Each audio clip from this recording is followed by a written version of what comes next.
Fala, meus queridos, tudo bem com vocês? Como passaram essa semana intensa de Libertadores, Copa Sul-Americana e também de Copas Regionais? Eu sou o Gabriel Tudor, seja muito bem-vindo na Rede Contadora, sempre trago análise dos principais clubes do futebol brasileiro. Sempre os 20 clubes da Série A aqui para vocês, num resumão, sempre pós-rodada também, para trazer informações para vocês relevantes sobre esse cenário do futebol brasileiro.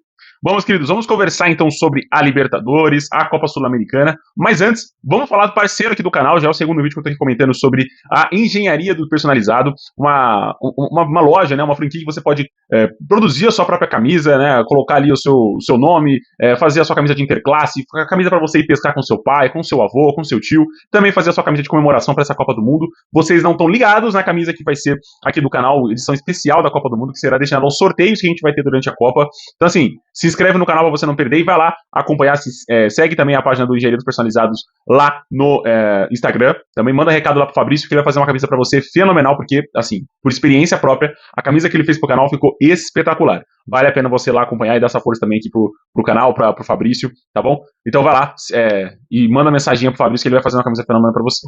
Vamos, queridos, vamos conversar então sobre os jogos. Na terça-feira, eu vou passar um parâmetro geral, acho melhor, de como foram os jogos. E depois a gente fala um pouquinho mais como ficou essa definição dos grupos. Fechou?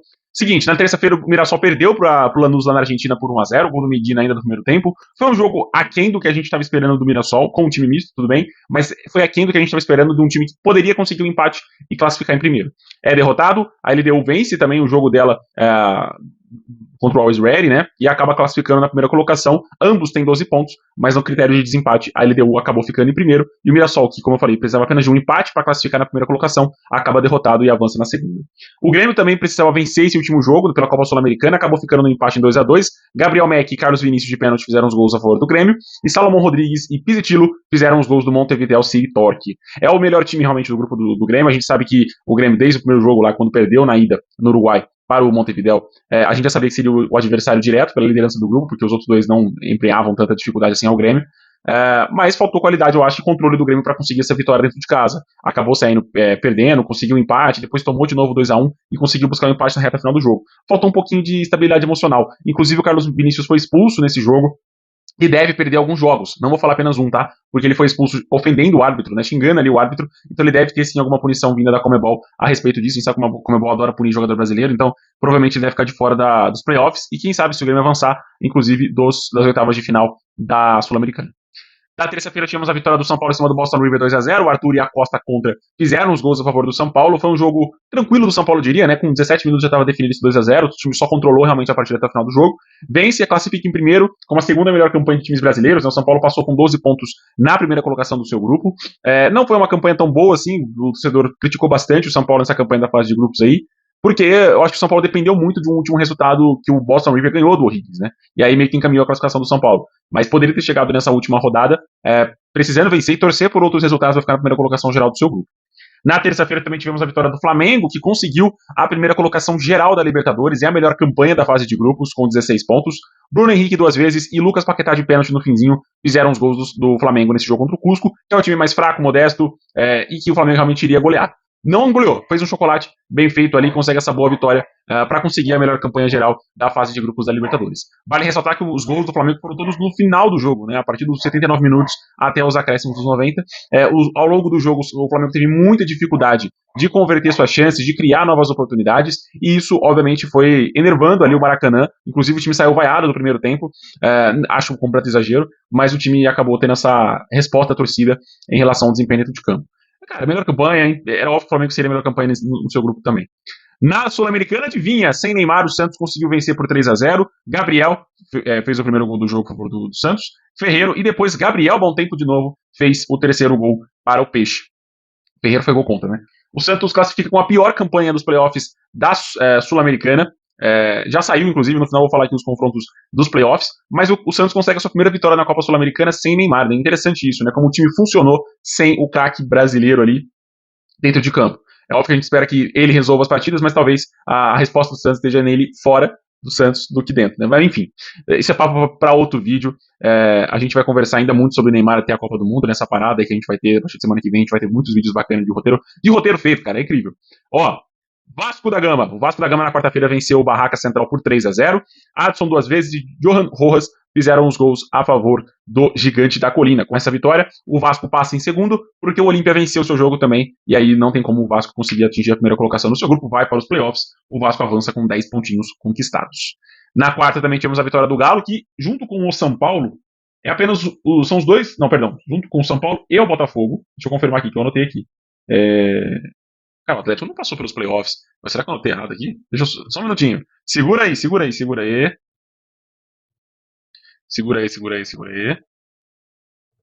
Calma aí. Mas enfim, o Atlético consegue essa boa vitória dentro de cá em cima do Puerto Cabello, né? É uma vitória que dá uma tranquilidade sim pro time.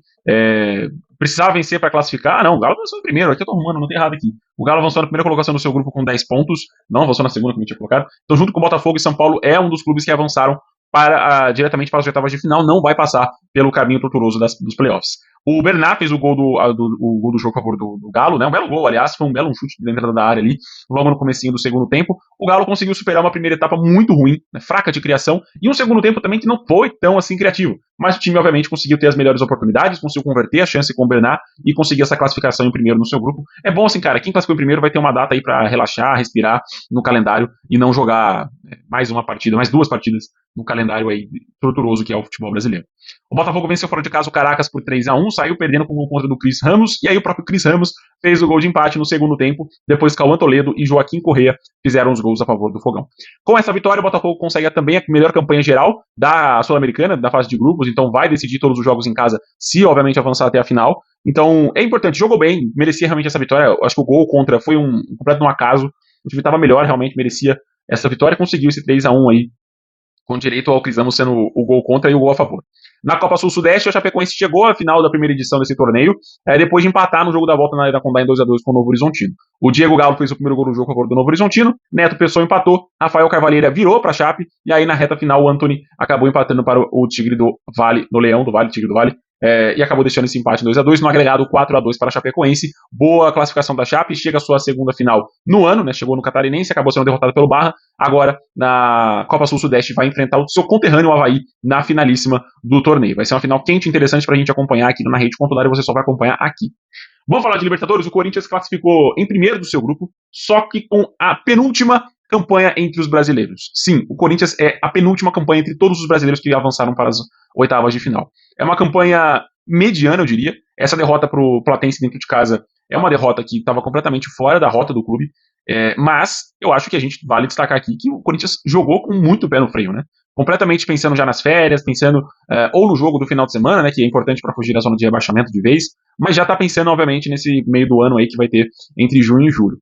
Mas é um jogo muito ruim. Ruim também do Hugo Souza. Entendo que algumas pessoas podem dizer do psicológico, de algumas questões emocionais, eu também concordo. Só que o Hugo, ele já vem desde o começo do ano tendo falhas importantes com o Corinthians, né? E isso, obviamente, reflete na não convocação dele para a Copa do Mundo. E a gente consegue perceber esse padrão no Ancelotti, inclusive no Bento. O Bento foi o jogador que ele mais convocou no período de Copa do Mundo. Só que chegou nesse ano de Copa e ele começou a falhar bizarramente, tendo erros de decisão, falhou contra a Croácia, falhou no Campeonato Saudita. Então isso, obviamente, alerta, né, pro Ancelotti que, não quero contar com esses jogadores que estão falhando, que eu não posso ter a confiança neles de chegar num jogo de decisão e eu ter que contar com um goleiro, por mais que o Hugo Souza fosse o terceiro goleiro, vai que, né, ele precisa contar com ele em algum momento. Então, essas questões entraram sim no radar do Ancelotti e, na minha opinião, a não convocação dele é muito compreensível. Não acho esse carnaval todo, esse estardalhaço todo que as torcidas estão fazendo, pedindo pro Hugo Souza ser convocado, né, pra tirar o Everton. O começo de ano do Everton é espetacular, já falei, ele já pegou 4 pênaltis num período de 5 meses, levando em conta que em janeiro ele quase não jogou, né, porque estava naquele processo de transferência do Palmeiras pro Grêmio, então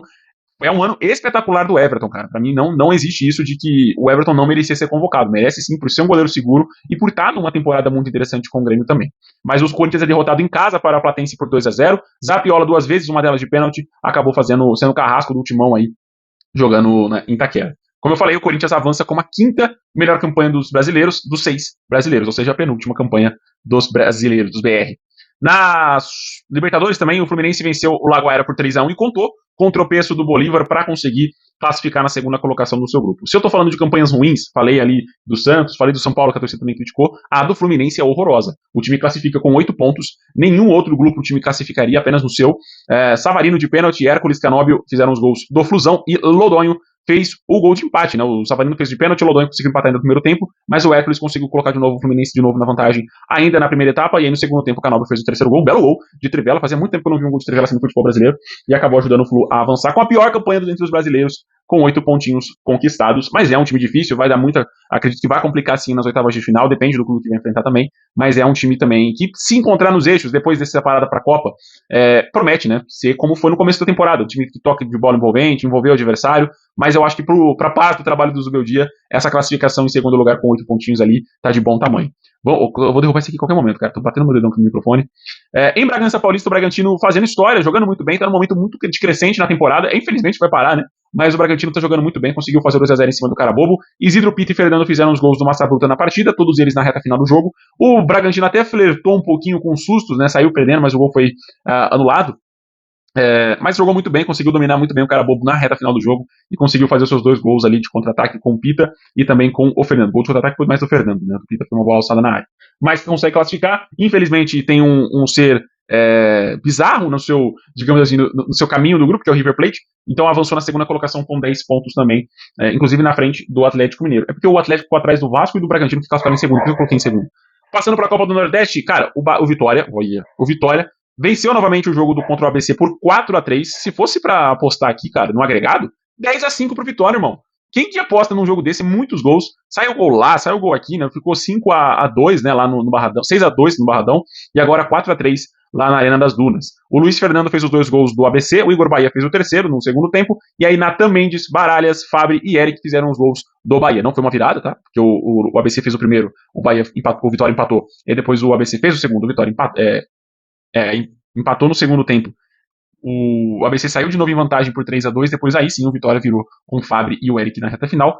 Com isso, o Vitória vai decidir o segundo jogo em casa, no Barradão, vai enfrentar o Fortaleza, confronto de elite, né? Não vou dizer Série A, porque infelizmente o Fortaleza não tá, mas é um confronto de alto nível sim, que os dois times vão ter aí nessa Copa do Nordeste. Bom, na quinta-feira, vamos falar aqui de jogos da quinta.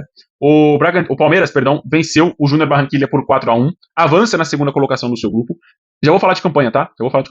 Mas o Palmeiras vence por 4-1, 2 gols do Arias, um gol do Alan e outro gol do Andreas Pereira fechando a contra para o Verdão. Levou o gol de empate do Luiz Muriel, até levou um certo susto no Allianz Parque, ou no Bank Park, como você preferir. Mas o Alan conseguiu colocar o segundo gol logo na sequência, e aí deu uma leve tranquilidade para o Palmeiras construir o seu resultado aí favorável para a classificação em segundo lugar do seu grupo. Cara, vale dizer que o Palmeiras poderia classificar inclusive com empate e depois no final do jogo até mesmo com a derrota, porque o Sport Cristal perdeu para o Cerro Porteño. Mas é importante vencer, retomar essa confiança, fechar muito bem essa preparação dos jogadores convocados para a Copa do Mundo. Esse período que o Palmeiras vai ter de trabalho durante a Copa vai ser muito importante, o descanso eu acho principal.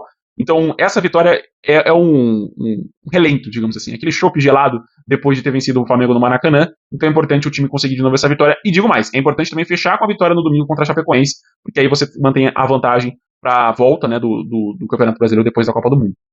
Mas o Palmeiras avança na segunda colocação do seu grupo. Na quinta também avançou na segunda colocação foi o Cruzeiro, né? Venceu o Barcelona de Guayaquil por 4-0 no Mineirão, com show do Matheus Pereira. Se o Palmeiras teve show do Flaco Lopes, no Mineirão tivemos show do Matheus Pereira, fez um golaço no segundo tempo de voleio, fez o primeiro gol do jogo logo aos 4 minutos, um gol muito parecido com o gol que fez lá em Guayaquil, né? Muito similar mesmo, né? No meio dos zagueiros ali de cabeça com o cruzamento do Fagner.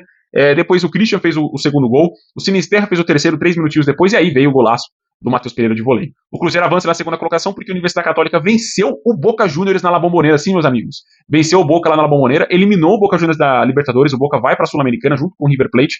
Óbvio que os dois não se enfrentam nos playoffs, que o River passou em primeiro. Eu já vou passar para vocês os playoffs aqui, já deixa eu aproveitar para já colocar aqui na sequência, porque não tivemos mais jogos da Sul-Americana. A Sul-Americana se definiu apenas em jogos na terça e na quarta, não tivemos jogos da Sula na quinta. E aí só a Libertadores que teve esses dois grupos, né, o grupo do Palmeiras e o grupo do Cruzeiro, jogando na quinta-feira de futebol. Mas o Palmeiras e o Cruzeiro, né, deram um show nessa quinta-feira e conseguiram fechar com chave de ouro a campanha dos clubes. O Palmeiras com essa vitória consegue a terceira melhor campanha entre os brasileiros, apesar de ter passado em segundo lugar do seu grupo, e o Cruzeiro a quarta, ou seja, Palmeiras e Cruzeiro são melhores aí do que o Corinthians e do que o Fluminense nas suas campanhas na fase de grupos. Bom, vamos lá, falar sobre playoffs da Sul-Americana. Seguinte, lembrando que os clubes que vieram da Libertadores vão fazer o primeiro jogo em casa, e os clubes que que já estão na Sul-Americana vão fazer o segundo jogo, decidir a partida em casa. Então, Libertadores, primeiro jogo em casa, Sul-Americano, segundo na La Bombonera, lá decidindo em casa. Fechou? Quem tá na Sul-Americana, decide em casa. Fechou? Vocês entenderam, né? Quem tá em terceiro lugar do seu grupo. Bom, é isso. Vamos lá. O Grêmio, vou falar dos brasileiros, obviamente, tá? O Grêmio vai visitar primeiro o Bolívar e depois decide em casa. Seguinte aos gremistas. O Bolívar não fez uma boa Libertadores. Perdeu pontos em casa também, pontos importantes. Tá com uma questão política lá na Bolívia, então não sei se o time vai mandar os jogos para lá. Acredito que sim, mas tudo decidido depois da Copa do Mundo. Mas o Bolívar consegue essa. O Grêmio vai enfrentar o Bolívar e acho um time acessível. Dentre as opções, o Bolívar talvez seja menos pior ali, apesar de ter altitude a seu favor.